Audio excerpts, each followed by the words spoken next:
కాంగ్రెస్ అంటే మోసమని ఎన్నికలను నవ్వులాటగా మార్చేసింది కాంగ్రెస్ పార్టీ అని టీఆర్ఎస్ రాష్ట్ర సీనియర్ నాయకులు కౌశిక హరి తీవ్రంగా విమర్శించారు.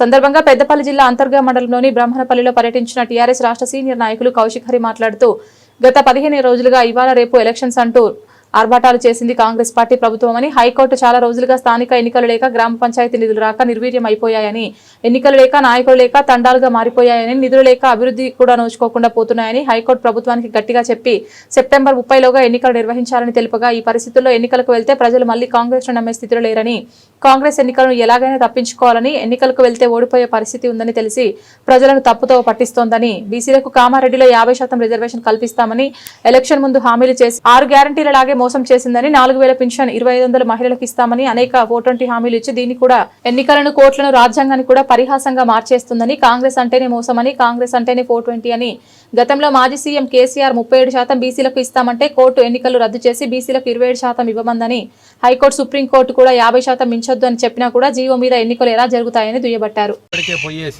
మేము 50% స్థానిక సంస్థలల్లో, ఉద్యోగాలల్లో, విద్యా అవకాశాలల్లో ఇస్తున్నామని బీహార్లో పెద్ద పెద్ద హోర్డింగ్స్, పేపర్ అడ్వర్టైజ్మెంట్లు, మీటింగ్లలో చెప్పుకుంటాను.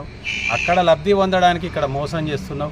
ఇక్కడ ఎలక్షన్ స్థానిక సంస్థలు తప్పించుకోవాలి, ఓటమి నుంచి ఏ విధంగా తప్పించుకోవాలనడం కోసమే ఈ యొక్క బూటకపు ఇదంతా జీవోలు ఇచ్చి ఈ వ్యవహారం నడిపారు. దీన్ని బీసీ వాదులు కానీ అన్ని ప్రజాస్వామ్యవాదులందరూ కూడా ఖండించాల్సింది. ఈ ఎన్నికలను కూడా ఒక పరిహాసంగా మార్చేసారు, ఒక నవ్వులాటగా మార్చింది.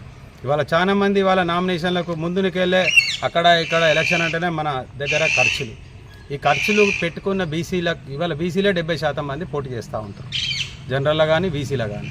అవును, ఇంకా మిగతా అంతా ఎస్సీ బడుగు బలహీన వర్గాలనే వీళ్ళందరి ఖర్చులు అయితే ఎవరు బాధ్యత వహిస్తారు? కాబట్టి ఇప్పటికైనా దయచేసి ప్రజలారా ఈ కాంగ్రెస్ మోసాన్ని గ్రహించండి. ఇది చెప్పడం మట్టుకే అరిచేతిలో వైకుంఠం చూపెట్టుడే తప్పించి పని చేసేది లేదు. వాళ్ళకు దోసుకోవడం, దాచుకోవడం, బూడిద పైసలు, మట్టి పైసలు, మిగతా కంపెనీలను బెదిరించి పైసలు వసూలు చేసుడే తప్పించి, కూలగొట్టుడు తప్పించి వీళ్లకు ప్రజలకు మేలు చేసే విధానం అనేదే లేదని చెప్పేసి వాళ్ళు ఇక్కడ ఎన్నికలు రాగానే కళ్ళబొల్లి మాటలు చెప్తా ఉన్నారు. 2 ఏళ్ల క్రితం అవే మాటలు చెప్పారు, మోసం చేసిర్రు. ఇప్పుడు మళ్ళీ ఎన్నికలు రాగానే మళ్ళీ అవే మోసం మాటలు చెప్పే ప్రయత్నం చేస్తారు. దీన్నంతా కూడా ప్రజలు గ్రహించాలని చెప్తూ బీఆర్ఎస్ పార్టీ తరఫున దీన్ని ఖండిస్తాము.